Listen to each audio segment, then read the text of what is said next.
Bonjour à tous. Après avoir vu la maladie, quelques généralités, nous allons voir comment faire une attestation de salaire dans le cas de la maladie.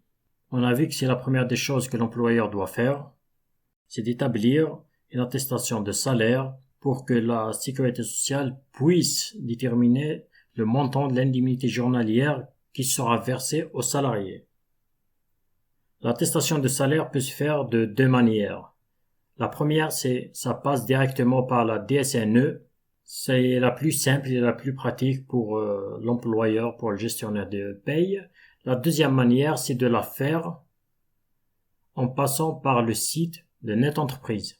Et c'est ce que nous allons voir ensemble là maintenant. Nous allons voir à quoi ressemble une attestation de salaire, qui sera le résultat de ce que nous aurons saisi. Et c'est ce que va recevoir la sécurité sociale. On a une attestation de salaire donc pour le paiement des indemnités journalières. Pour le cas de la maladie, ça va être coché ici. Maladie. Imaginons qu'on a déjà fait dans le passé une attestation de salaire pour le même arrêt et qu'il y a eu des choses qu'on souhaite modifier, comme par exemple le montant du salaire, tout ça. À ce moment-là, ça va être coché ici rectificative. Ça va se faire sur notre entreprise qu'on verra tout à l'heure. On a les données qui concernent l'employeur, le nom, l'adresse. Que c'est important de bien le mentionner. Ainsi que le numéro de sécurité sociale. Après ce qui est de l'assuré, numéro d'immatriculation, le nom, le prénom, l'adresse. On a le dernier jour travaillé. C'est très important de ne pas se tromper sur le dernier jour travaillé. Si on fait une erreur là, on va avoir un retour de la CPAM en disant que l'attestation n'est pas valide, qu'ils ne peuvent pas indemniser. Il y a la situation à la date de l'arrêt. En général, c'est actif pour quelqu'un qui travaille. Et là, c'est le nombre d'heures qu'il a travaillé. En général, le minimum qu'on doit mettre, c'est 150 heures. Sinon, on peut mettre ici le salaire brut des 6 derniers mois. Vous pouvez voir ici, c'est bien indiqué. Et là, imaginons que le salarié est malade, mois de mai 2021, par exemple le 12 mai 2021, ce qui veut dire que l'attestation de salaire concernera les salaires de référence de avril, de mars et de février. Ça va être noté ici du 1er février au 28 février, du 1er mars au 31 mars, du 1er avril au 30 avril. Là, il y aura le salaire, on doit cocher le salaire brut. On verra tout à l'heure. On va cocher le salaire brut. On a le salaire brut qu'il a reçu. Là, là, là. Imaginons que mois de mars, mois de février et le mois d'avril, il n'a pas eu d'absence particulière et qu'il a travaillé normalement. On n'aura que ça. Et la deuxième partie là sera pas complétée. On passe directement à une autre étape. Imaginons qu'il avait une absence le mois de février, il était malade. Ce qui veut dire qu'il a eu un salaire incomplet. Ici, on doit saisir le motif de l'absence. Imaginons que c'est une maladie, on doit saisir une maladie. Imaginons que c'est une nouvelle embauche, il a été embauché en février, on doit saisir une nouvelle embauche. Et là, le nombre réel qu'il a travaillé dans le mois, c'est le nombre d'heures qui est indiqué sur son contrat de travail. Si c'est à temps plein, c'est 151,67. Et là, c'est le salaire rétabli. Qu'est-ce qu'il aurait dû avoir s'il n'était pas absent? Ça va être là. Voilà donc les éléments importants. Après ici, imaginons qu'on demande la subrogation. À partir de quelle date là, c'est le début de l'arrêt ça dépend ce que prévoit la convention collective. Ça va être là, du premier jour de l'arrêt jusqu'à une date qui est prévue dans l'entreprise par la convention collective. La date de fin, ça peut être 6 mois, ça peut être moins, ça peut être plus. C'est l'IBAN, de l'employeur pour que la CPAM nous rembourse. Et là, la domiciliation, c'est le nom de la banque. Après, fait A et la date, le nom du signataire et la signature de l'employeur. Imaginons qu'il n'y a pas de subrogation. Cette partie-là, subrogation en cas de maintien, va être vide. On n'a pas besoin de rentrer ce qui est des coordonnées bancaires. Voilà. Et plus bas, vous pouvez trouver ça sur Internet. C'est les renseignements. Ça explique bien les choses. Nous allons voir maintenant sur Net Entreprise. Voici le site netentreprise.fr qui concerne la déclaration sociale et beaucoup de choses qui concernent les entreprises. Et c'est à travers ce portail-là qu'on va créer une nouvelle attestation de salaire pour un salarié. On doit accéder au compte, on doit mettre le SIRET de l'entreprise, le nom du responsable, le prénom ainsi que le mot de passe et je me connecte. Et une fois sur le site de Net Entreprise, on doit aller sur la partie attestation de salaire. Cette partie-là. On doit appuyer et on va arriver à cette partie-là. On a attestation de salaire pour le versement des indemnités journalières et on a les bordereaux de paiement des indemnités journalières. La deuxième partie-là, une fois que la CPM nous rembourse, nous verse les indemnités, on peut trouver ici les bordereaux. Mais nous, pour saisir l'attestation, on doit aller vers le premier point, attestation de salaire pour le versement des indemnités journalières. On doit appuyer.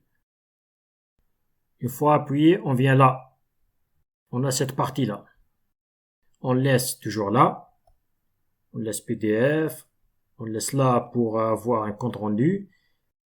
Et ici, on doit saisir le SIRET de l'entreprise. Parce qu'il y a certaines entreprises, des grandes entreprises notamment, qui ont plusieurs établissements. Ce qui veut dire plusieurs SIRET. On doit le saisir là. On fait suivant. On vient à cette partie-là. C'est un arrêt initial. Et ici, il y a plusieurs éléments. Et on va sélectionner maladie. Il y a maladie, il y a AT, il y a maladie professionnelle, etc. On va faire maladie. On va faire suivant, étape suivante. On arrive ici pour sélectionner les éléments qui concernent le salarié. On a l'immatriculation. Là, c'est l'immatriculation. Numéro de sécurité sociale. Ici, c'est la clé. Nom de famille, le prénom et la catégorie ou bien l'emploi. On peut sélectionner, on peut saisir employé standard. Par contre ici, derrière, comme on a vu, une fois qu'on a saisi le SIRET, ils ont directement les informations qui concernent l'employeur. Ce n'est pas la peine de les saisir à chaque fois. Une fois qu'on a saisi les éléments concernant le salarié, on fait étape suivante. Et on arrive là. Si c'est une attestation rectificative, on va faire attestation rectificative ici. Là, on doit faire le dernier jour travaillé. En général, c'est la veille de l'arrêt. S'il est malade le 12 mai, on va saisir ici le dernier jour travaillé. On va saisir le 11 mai. Et on vient la situation à la date de l'arrêt. On va mettre actif parce que c'est un salarié qui est actif. Ici, on va mettre le nombre d'heures travaillées. Le minimum qu'on peut mettre, c'est 150 heures. Pour ne pas avoir après des problèmes par la suite. Parce que le minimum d'heures que le salarié doit travailler pour avoir des remboursements de la sécurité sociale, c'est 150 heures. Mais une fois qu'on a fait 150 heures et plus, la CPM, de son côté, va étudier le dossier. Est-ce qu'il a travaillé ailleurs? Tout ça pour accumuler et calculer ses indemnités. Ou bien, s'il n'a pas travaillé, il vient de rentrer par exemple maintenant, on doit saisir son salaire, le salaire brut des 6 derniers mois. On doit saisir là, on doit rassembler tous les salaires cumulés les 6 derniers mois, on les saisit. Et on fait étape suivante. On arrive à cette partie-là, c'est pour saisir les salaires. Cette période-là va s'incrémenter automatiquement. Une fois qu'on a saisi la date de dernier jour travaillé, Ici, ça va s'incrémenter automatiquement. On va mettre brut, le salaire brut. On va saisir ici les 3 derniers mois. Ils vont se compléter automatiquement ici.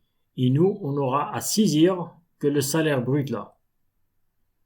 On va saisir le salaire brut et on fait valider. Une fois qu'on a mis valider, ça va devenir modifié. Une fois, si on veut modifier. Après, on met le salaire brut qu'il a reçu. Et là, valider, salaire brut validé.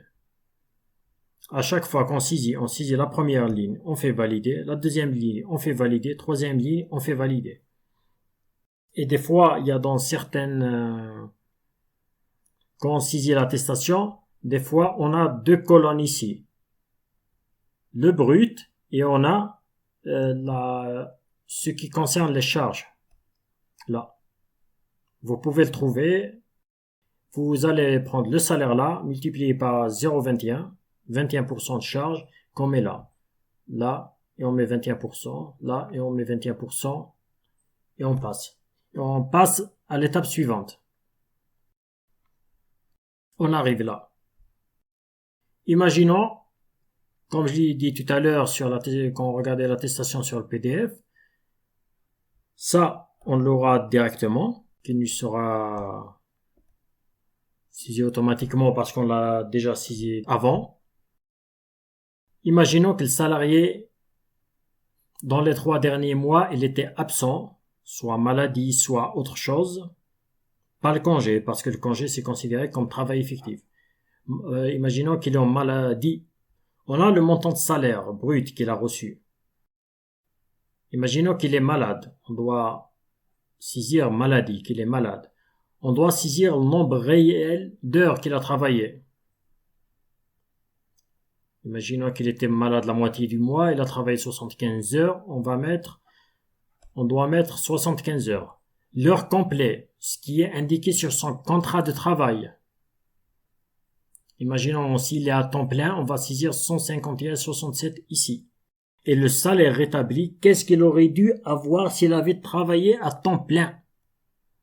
On doit le saisir là. Et on fait ainsi pour tous les mois qui sont incomplets.